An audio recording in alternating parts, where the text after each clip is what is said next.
Em julho de 2011, um bimotor LET 410 acidentou-se logo após a decolagem do aeroporto de Recife, resultando na morte de 16 pessoas. Existem muitos vídeos excelentes no YouTube explicando os fatores contribuintes para esse triste evento. Mas hoje vamos além de explicar o que ocorreu. Vamos extrair ensinamentos práticos que podem ser usados por todos os pilotos para evitar que caiam vítima das mesmas circunstâncias operacionais que provocaram esse acidente. Fique conosco até o fim.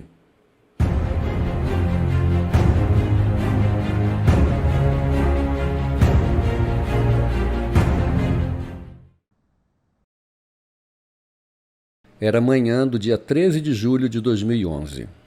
Um bimotor LET 410 estava decolando do aeroporto de Recife para Natal quando teve uma falha no motor esquerdo durante a decolagem da pista 8.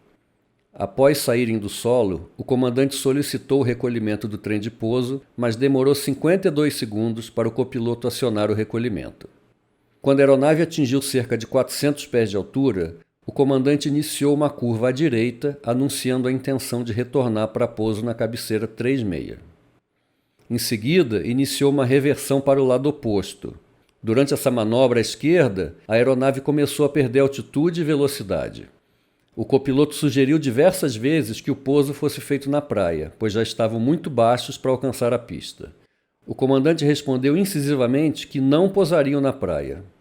Enquanto tentava manter a altitude do voo, a velocidade ia drenando, até o momento em que houve a perda de controle, com rolamento abrupto à esquerda e impacto violento com o solo. Foi feita uma reconstituição do acidente usando as informações do gravador de dados de voo. Essa reconstituição foi apresentada pelo CENIPA em uma coletiva de imprensa.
Nunca é fácil falar sobre acidentes aéreos, principalmente se envolveram perdas de vidas. Mas nosso intuito ao tocar nesse assunto é a prevenção de acidentes. Analisaremos os procedimentos executados e comentaremos sua adequação, mas a intenção não é de crítica, e sim de aprendizado. Até porque é muito fácil apontar a melhor conduta depois de todos os fatos levantados e tendo tempo para análise. Mas esse é o objetivo da investigação, aprender como agir daqui em diante. A sequência de eventos que levou ao acidente iniciou-se com a falha do motor número 1, motor esquerdo. Esse motor havia passado por um serviço de manutenção poucos dias antes. Na companhia aérea, havia uma prática irregular de reportar as panes em um caderno paralelo e não no diário de bordo. Alguns desses reportes indicavam problemas no motor esquerdo. Também existiam muitas inconsistências na operação dessa aeronave na companhia, incluindo treinamento de tripulantes e informações incorretas ou conflitantes nos manuais de voo. Muitos desses temas não serão abordados aqui, nem mesmo os motivos da falha de motor. Por quê? Porque esse vídeo não pretende explicar as causas do acidente. Os fatores contribuintes estão no relatório final emitido pelo CENIPA, e existem vários vídeos muito bons no YouTube que abordam de forma bem clara e abrangente o que ocorreu. A ideia aqui é ir além do relatório final e extrair ou reforçar ensinamentos operacionais práticos sobre itens que estejam sob o controle do piloto e assim resultar em aprendizado e melhoria da segurança da nossa aviação. Importante salientar que nesse vídeo não estamos definindo procedimentos, mas sim fornecendo material para reflexão. Em caso de divergência, as informações dos manuais operacionais do seu avião ou da sua empresa sempre têm prioridade. O LET 410 é um avião bimotor turbohélice para 19 passageiros que começou a ser desenvolvido no final dos anos 60 pela fabricante tcheca Let Kunovice. O primeiro protótipo voou em 69 e o modelo L410 Alpha entrou em serviço em 1971. Em 79, a LET desenvolveu a versão UVP, uma sigla que em russo significa decolagem e pousos curtos. A versão UVP tinha envergadura e área de cauda maiores que as versões anteriores. Em 1986, apareceu o modelo UVP Eco, o mesmo tipo que se acidentou na Noir. O avião mantinha o desempenho em pistas curtas, mas incorporava algumas modificações, como os tanques de ponta de asa e motores mais potentes. As versões UVP possuem um dispositivo denominado Automatic Bank Control, ou ABC. Consiste em dois pequenos spoilers sobre as asas, bem nas suas extremidades, à frente de cada um dos ailerons. Seu objetivo é atenuar a tendência de guinada e de rolamento quando ocorre assimetria de tração por perda de um motor em voo em baixas velocidades. Quando um motor falha, o ABC da asa oposta se abre, atenuando a guinada. O sistema só funciona a baixas velocidades e desarma automaticamente quando a aeronave acelera para acima de 111 nós. Para se entender o desempenho desse avião durante a falha de motor, é importante conhecer o critério de certificação do LET 410 UVP Eco. O LET foi certificado inicialmente na República Tcheca, mas posteriormente, para homologação internacional, seguiu os requisitos previstos no Código Federal de Regulamentos americano, título 14. Para aviões, existem dois requisitos sob esse título: parte 23 para aviões menores, chamados categoria normal, e parte 25 para grandes aviões de transporte. Os aviões categoria normal são aqueles com até 9 assentos de passageiros e com peso de decolagem de até 12.500 libras, ou 5.670 quilos. Nos anos 80, surgiu uma nova categoria dentro da parte 23, denominada transporte regional, ou commuter em inglês. Nessa categoria, encontravam-se os aviões entre 10 e 19 assentos de passageiros e com peso máximo de decolagem até 19.000 libras, ou 8.600 quilos. O LET 410 se encaixa nessa classe. Um dos requisitos de certificação dessa nova categoria envolvia o desempenho em subida na decolagem com um dos motores inoperantes. Diferente dos aviões categoria normal, que não possuem requisitos de subida na decolagem, os aviões categoria transporte regional precisavam demonstrar um gradiente de subida de 2% na V2 após uma falha de motor.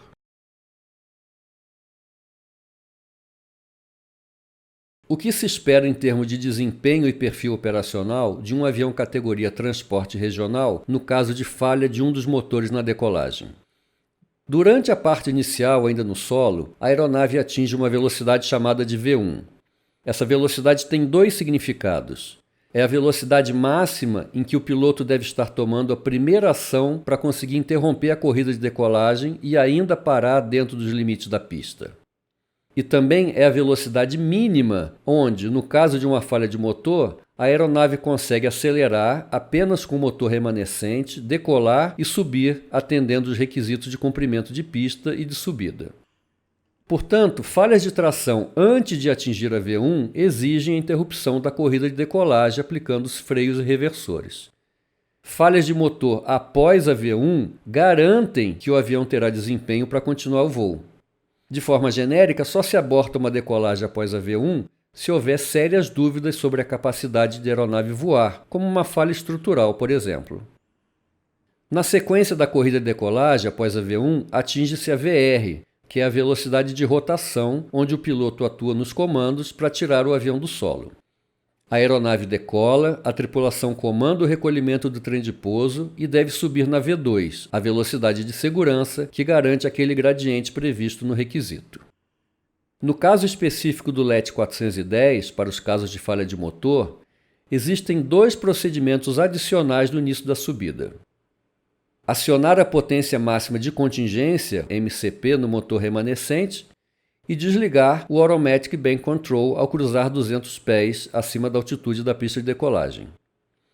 Como dito, a função do ABC é atenuar a tendência de guinada quando há falha de motor em baixa velocidade, mas depois do avião estar controlado em guinada e rolamento, o ABC aberto degrada a capacidade de subida e por isso o manual pede que ele seja desligado. Durante essa subida inicial, a aeronave está na configuração de flap de decolagem, e o flap, se por um lado tem o benefício de reduzir a distância de corrida no solo, impõe um arrasto adicional durante a subida. Assim, o perfil de decolagem prevê que, em uma altura de segurança, a aeronave nivele, acelere, comande o recolhimento dos flaps e continue acelerando até a melhor velocidade de subida em configuração lisa. E durante essa parte do perfil, os tripulantes fazem os procedimentos de emergência associados. Esse perfil é válido para praticamente todas as aeronaves categoria transporte regional, e o seu conhecimento é essencial e mandatório para lidar com uma falha de motor na decolagem. No caso do LET 410, os parâmetros específicos usados pela empresa eram os seguintes. 81 nós era a velocidade de decisão, até a qual a decolagem pode ser abortada. 89 nós, a velocidade de rotação. 92 era a velocidade de segurança para subida monomotor e que vai garantir o gradiente de subida de 2% previsto em requisitos. A 35 pés, o piloto deve ativar a potência máxima de contingência e a 200 pés, o Automatic Bank Control deve ser desligado para não degradar o gradiente de subida. Não havendo outra restrição, a 400 pés o piloto deve comandar o nivelamento e iniciar a aceleração. Com 104 nós, é feito o recolhimento dos flaps e a aeronave continua acelerando até atingir 107 nós. Com essa velocidade e na configuração lisa, a tripulação inicia a subida e executa os procedimentos de emergência para a falha. A operação do voo 4896 teve uma série de desvios em relação aos procedimentos previstos. O trem de pouso não foi recolhido logo após a decolagem. O comandante teve que pedir ao copiloto 4 vezes até o recolhimento acontecer 52 segundos depois. Após a aeronave cruzar 35 pés, o manual determina o uso da potência máxima de contingência.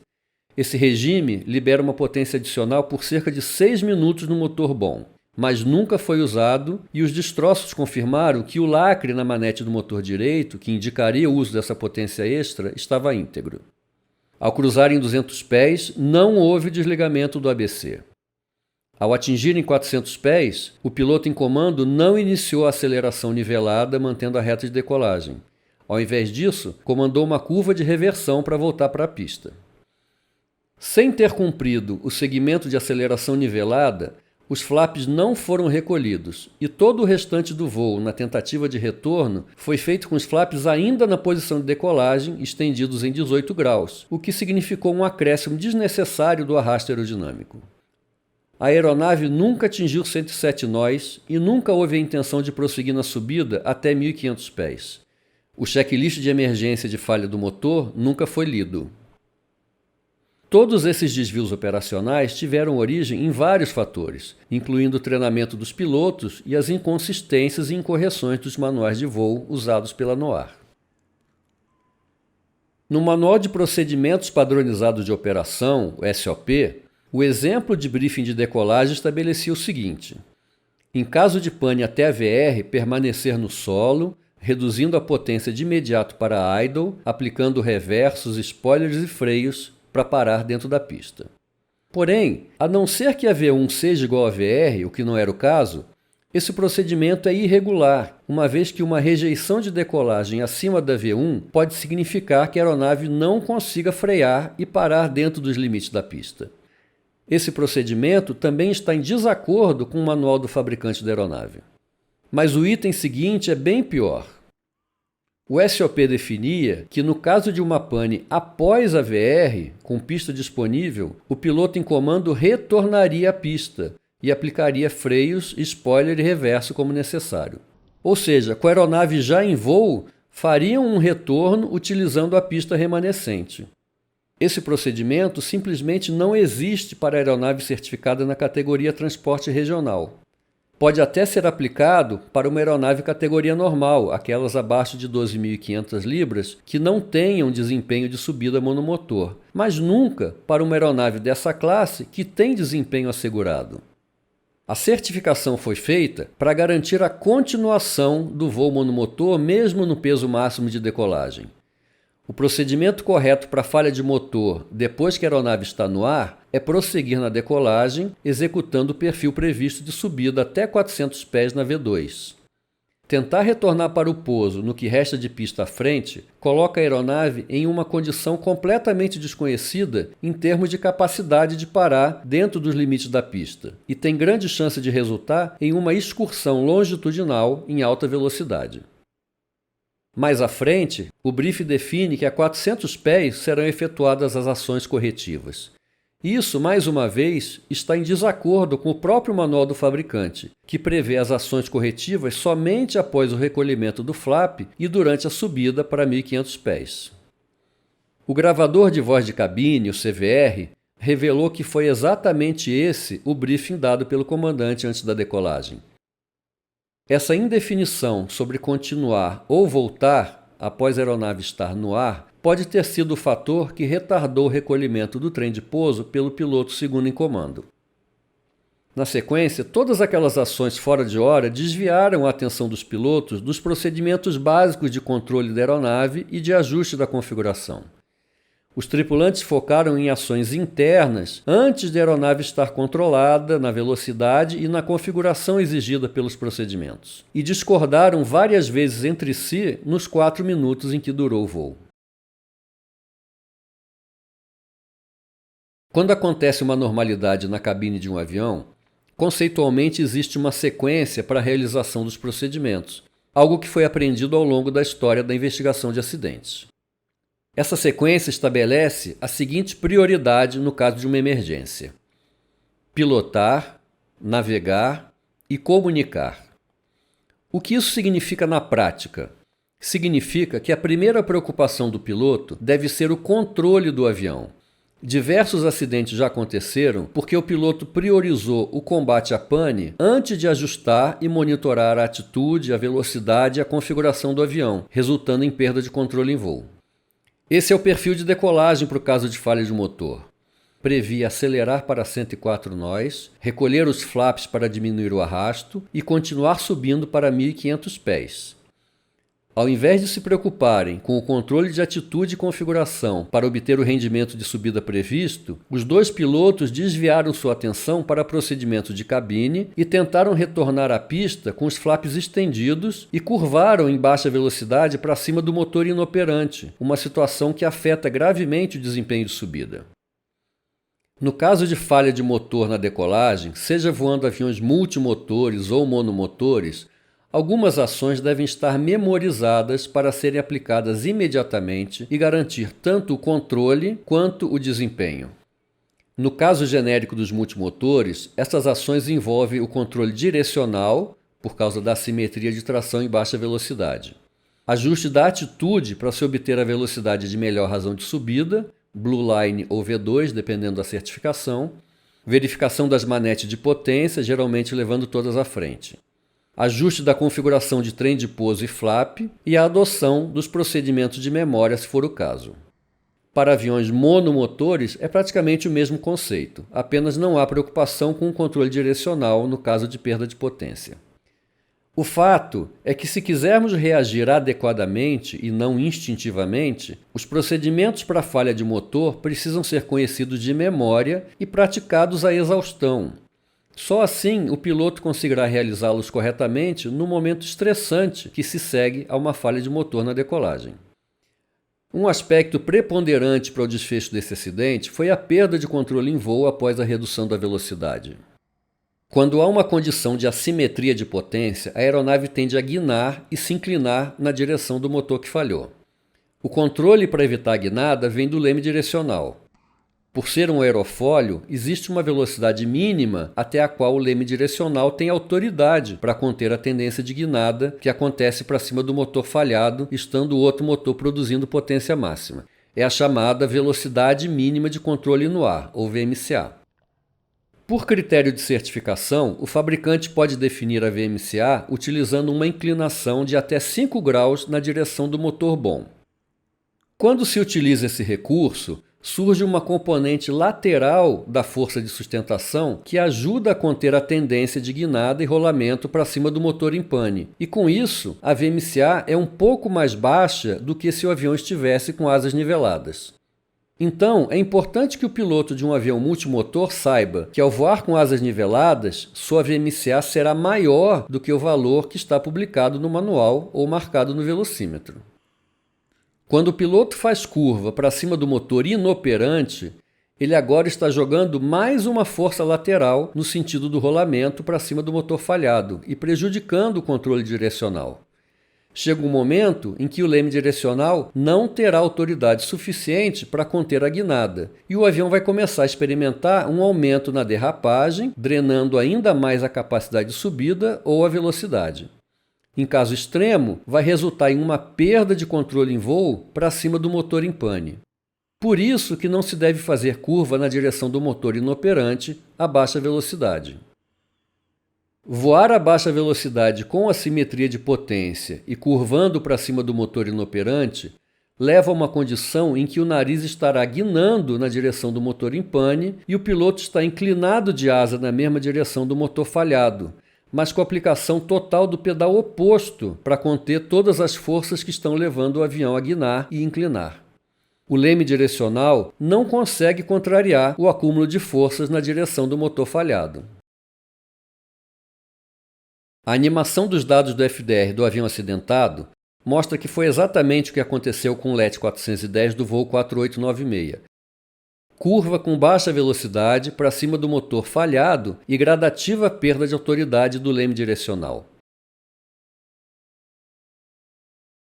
Nesse vídeo, pode-se observar a aeronave curvando em baixa velocidade à esquerda para cima do motor falhado. A primeira consequência é o aumento da derrapagem, degradando muito o desempenho subida monomotor.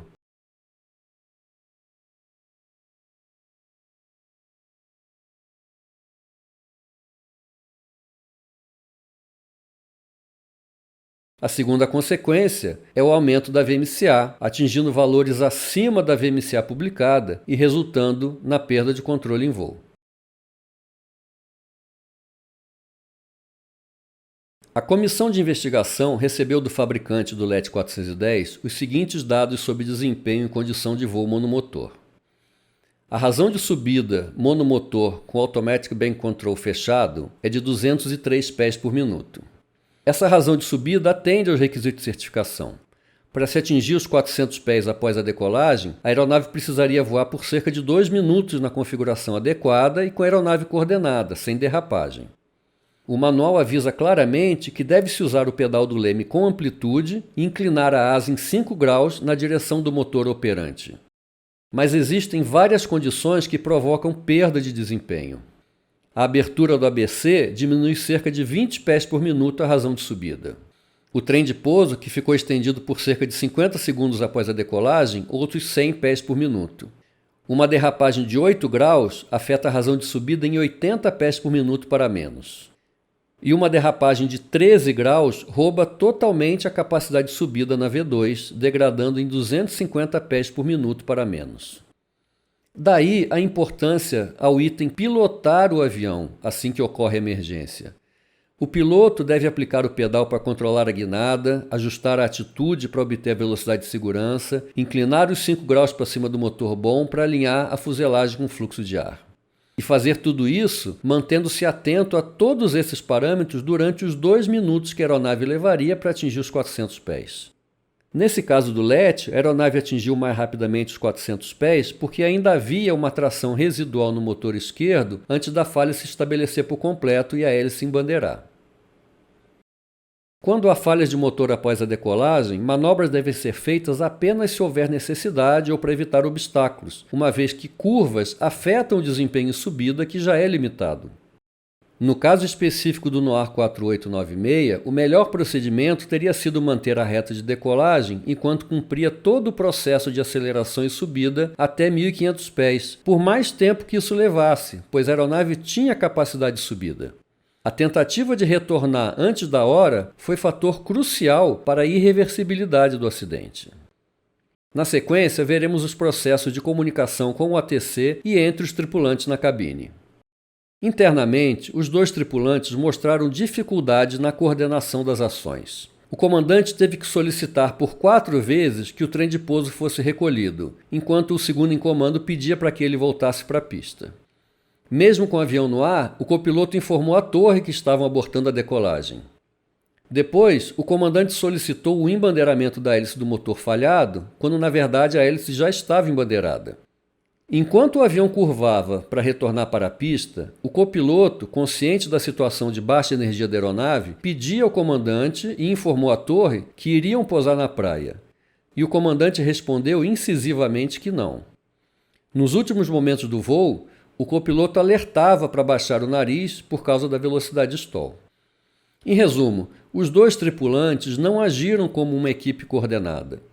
Alguns desses problemas se originaram no briefing confuso que previa o retorno para a pista mesmo com a aeronave já em voo. E a falta de proficiência na execução dos procedimentos de falha do motor resultou que todas as ações previstas após a saída do solo deixassem de ser executadas. Uma condição observada com frequência nas cabines e que merece reflexão é a divisão de tarefas entre os tripulantes. Digamos que nessa cabine temos à esquerda o Pilot Flying e na direita o Pilot Monitoring. Quando ocorre uma falha, o Pilot Flying pede ao Pilot Monitoring para fazer as comunicações com a ATC. Então ele diz o que é para falar e o Pilot Monitoring repete. Se tiver algo novo a dizer, ele fala novamente para o Pilot Monitoring e esse repete para o ATC. Acontece que com isso estamos duplicando a quantidade de verbalização na cabine e, muito pior, interrompendo o Pilot Monitoring de realizar ações mais importantes como monitorar o voo e fazer os itens do checklist de emergência. Talvez isso pudesse ser feito de outra maneira. Vamos comentar uma possibilidade a título de sugestão. No briefing de decolagem, pode ser definido o seguinte: no caso de uma falha, sendo o piloto em comando Pilot Flying, ele continua com a pilotagem e assume a comunicação com a ATC. O Pilot Monitoring monitora os parâmetros de voo e de configuração até atingirem a altura de segurança, mínimo de 400 pés. Após a solicitação do Pilot Flying, o Pilot Monitoring realiza os itens de memória. Quando estiverem na velocidade e configuração de subida, completam o checklist de emergência. Isso divide claramente as tarefas, otimiza as ações do Pilot Monitoring na execução dos procedimentos internos e evita a repetição de comunicação dentro do cockpit. Uma tripulação bem treinada e coordenada agiria assim, por exemplo. Na decolagem, o Pilot Flying está concentrado nos parâmetros de voo. O Pilot Monitoring está observando tudo, inclusive os instrumentos do motor. Provavelmente, ele vai identificar logo qualquer alteração e deve avisar alto e claramente: falha do motor número 1. Com a consciência de que uma falha foi identificada, o Pilot Flying deve ter na cabeça as prioridades: pilotar, navegar, comunicar. Pilotar, navegar, comunicar.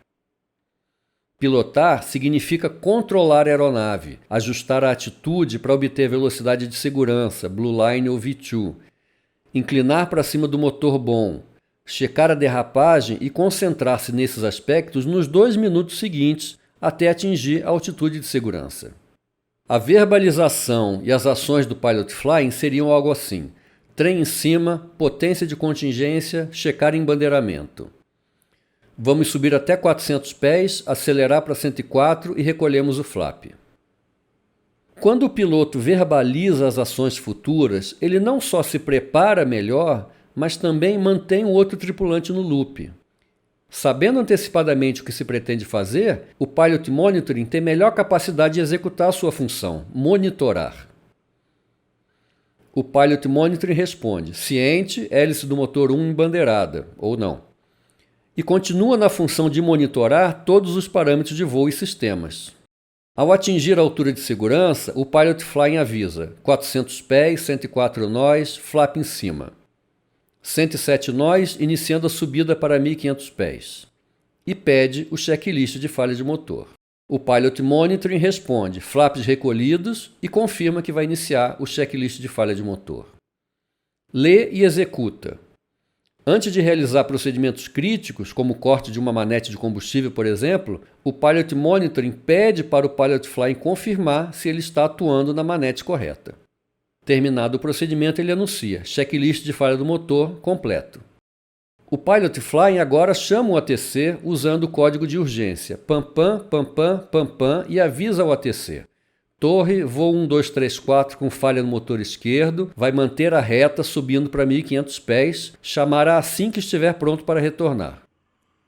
Essa é uma sequência de procedimentos de uma tripulação profissional, preparada, treinada e coordenada. Eles realizam os procedimentos na prioridade necessária e não por instinto.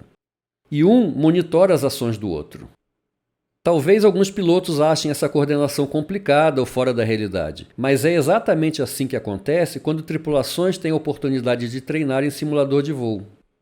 Claro que esse nível de proficiência exige preparo, e nunca vai acontecer se os tripulantes não treinarem. Esse é o desempenho que se espera de um profissional da aviação. Se o piloto não está treinado para lidar com as emergências mais usuais, será que ele pode se considerar um piloto profissional? O acidente com o Noir 4896 mostrou claramente o resultado da falta de preparação, de proficiência e de interação entre os tripulantes.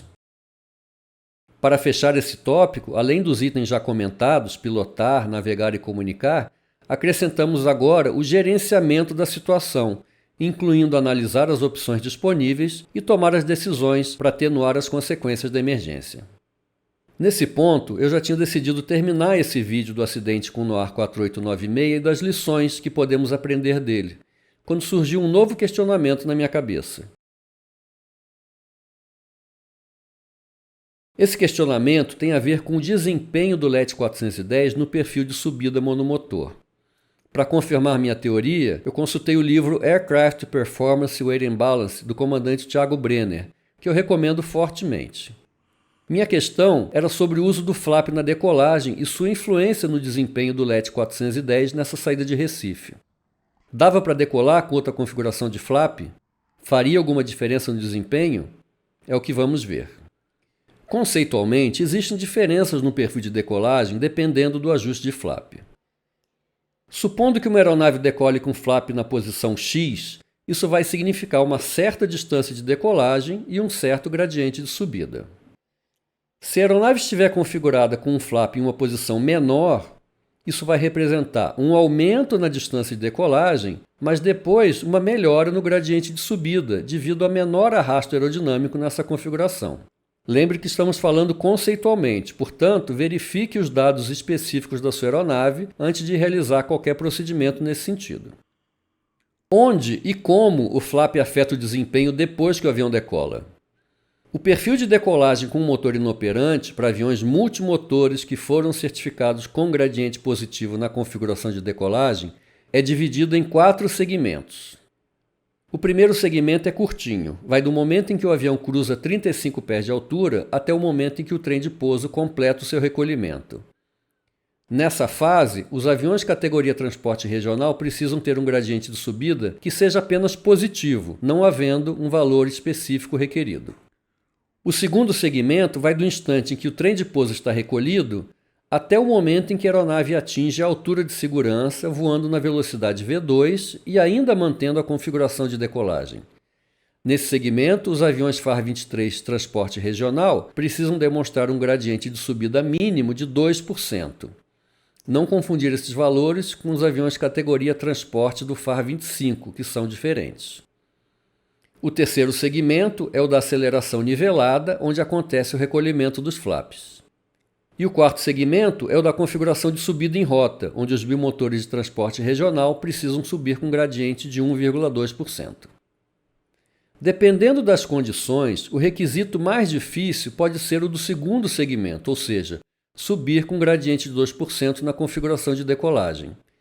O LET decolou de Recife com flap na posição 18 graus. Não recolheu os flaps e a investigação detectou que a aeronave estava a cerca de 170 kg acima do peso máximo para o segundo segmento. Dava para decolar com outra configuração de flap? Faria diferença?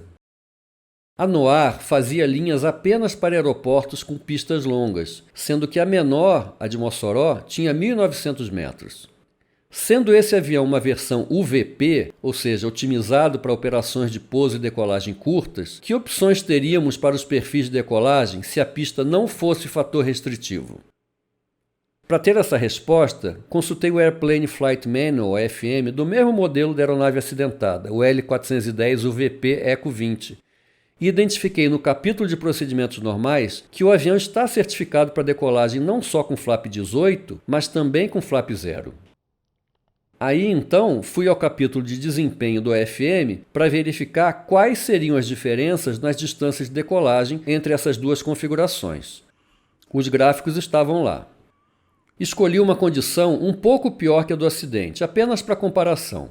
Seria uma decolagem ao nível do mar, com temperatura do ar externo de 30 graus centígrados. Entramos no gráfico na temperatura de 30 graus, corremos uma linha vertical até a altitude do campo. O LET tem a possibilidade de decolar com injeção de água no motor para não perder muita potência em temperaturas elevadas. Escolhi a pior condição, que seria a decolagem sem injeção de água. Aí então corremos na horizontal para a direita até encontrarmos a linha de referência e seguimos a curva onde identificamos a distância de decolagem. Nesse caso, 1.150 metros no peso máximo de decolagem. Agora vamos ver o desempenho para decolagem com flap 0. Entramos com os mesmos 30 graus, subimos até a linha de altitude do aeródromo para decolagem sem injeção de água. Corremos para a direita até a linha de referência e acompanhamos a curva até encontrar a nova distância de decolagem, que agora é de 1.350 metros, ou seja, 200 metros a mais que a decolagem no flap 18. Então, se o voo 4896 tivesse optado por decolar com flap 0, quais seriam os parâmetros? A V1 tem critérios específicos que dependem de outros fatores, como o coeficiente de atrito da pista, então vamos considerar como variável. A velocidade de rotação aumentaria de 81 para 97 nós. A velocidade de segurança na subida, a V2, subiria também para 97 nós. Checando outros gráficos de desempenho, verificamos que a decolagem com flap 18 naquelas condições coloca uma restrição no peso máximo de decolagem no segundo segmento, perdendo 200 kg. Isso equivale a pelo menos 2 passageiros em um avião que leva 19, ou seja, cerca de 10% da sua capacidade está sendo perdida. Com flap 0, não haveria restrição de peso, e a distância de decolagem com flap 0 seria apenas 200 metros mais longa comparado com flap 18. Se lembrarmos que a menor pista que esse avião operava tinha 1.900 metros, por que essa companhia estava decolando com flap 18? Perdia em carga paga e perdia em segurança, no caso de falha de motor. Decolando com flap 0, a VR e a V2 seriam iguais em 97 nós, e o avião já faria a subida inicial sem o arrasto adicional dos flaps estendidos. De novo, por que a decolagem com flap 18? Rotina? Costume? Desconhecimento de desempenho de aeronaves? A decolagem com flap 18 trazia impactos para a rentabilidade e para a segurança. Quando observamos isso, em conjunto com as deficiências de treinamento, as inconsistências dos manuais de voo, a adoção de procedimentos operacionais que violavam os requisitos de certificação, a falta de conhecimento de aspectos de desempenho de aeronaves e o comportamento inadequado dos tripulantes durante a emergência, devemos nos questionar sobre o nível de profissionalismo que podemos encontrar em alguns nichos da aviação brasileira e como isso afeta a segurança operacional.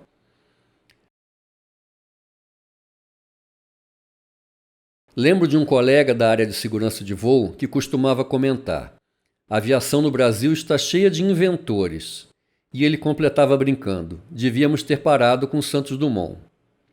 Na parte que envolve a segurança das operações de voo, tenho que concordar muito com ele.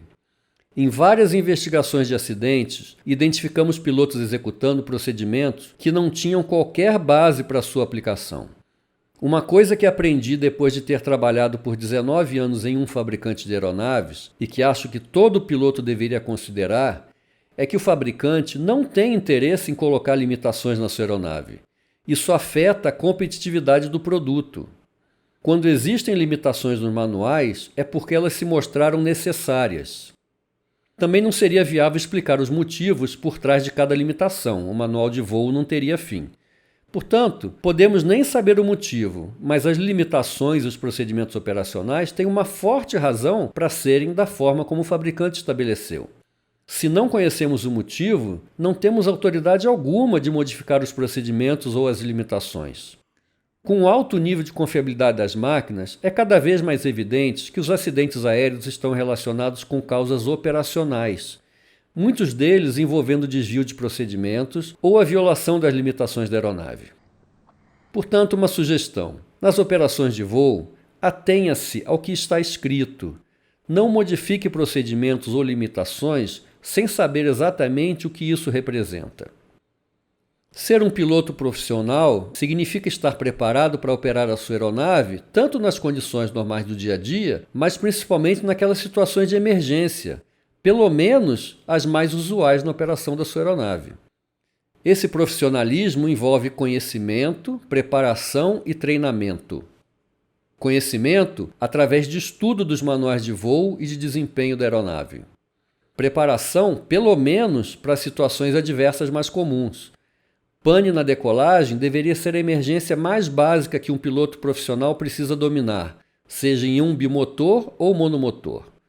Dominar não significa ler o procedimento uma ou duas vezes e achar que vai realizá-lo corretamente quando a emergência acontecer. Significa treinar, condicionar a sua memória muscular para as ações necessárias. Tem simulador disponível? Ótimo. Não tem? Sente em uma poltrona, feche os olhos e execute fisicamente com as mãos os procedimentos como se estivesse na cabine do seu avião. Isso é o que chamamos de voo mental. Repita 10 vezes, 20 vezes, até aquele procedimento virar uma resposta motora condicionada. Isso deixa o piloto mais preparado para reagir no momento do susto. Faça isso sempre que achar que está perdendo o condicionamento. Vai fazer toda a diferença na hora da emergência. Não se apoie na sua experiência apenas. Experiência não significa proficiência na execução dos procedimentos. São duas coisas completamente diferentes. Sua larga experiência não vai compensar a sua falta de conhecimento, de preparo ou de treinamento para lidar com a emergência. O acidente com o NAR 4896, entre outros muitos casos no Brasil, é uma trágica constatação desse fato. Na aviação temos muito orgulho da nossa atividade. Gostamos de acreditar que somos bons no que fazemos. Gostamos quando pessoas comentam sobre nós e dizem: fulano é um ótimo piloto. Mas eu gostaria que pensássemos em uma frase dita por um aviador que conheci nessas andanças pela vida. Ele dizia: o piloto não é bom, ele está bom. Isso tem tudo a ver com o nosso conhecimento, preparação e treinamento agora. Reconhecer que nossa proficiência degrada com a falta de treinamento e saber que experiência não compensa falta de proficiência. Você tem a opção de se preparar e manter-se proficiente. A escolha é sua. Muito obrigado e bons voos. Por último, se você reconhece o valor do conteúdo que é apresentado aqui gratuitamente para sua segurança, por favor, pense na possibilidade de clicar no link aqui abaixo para ser membro e contribuir com o canal Branco Aviação. Muito obrigado.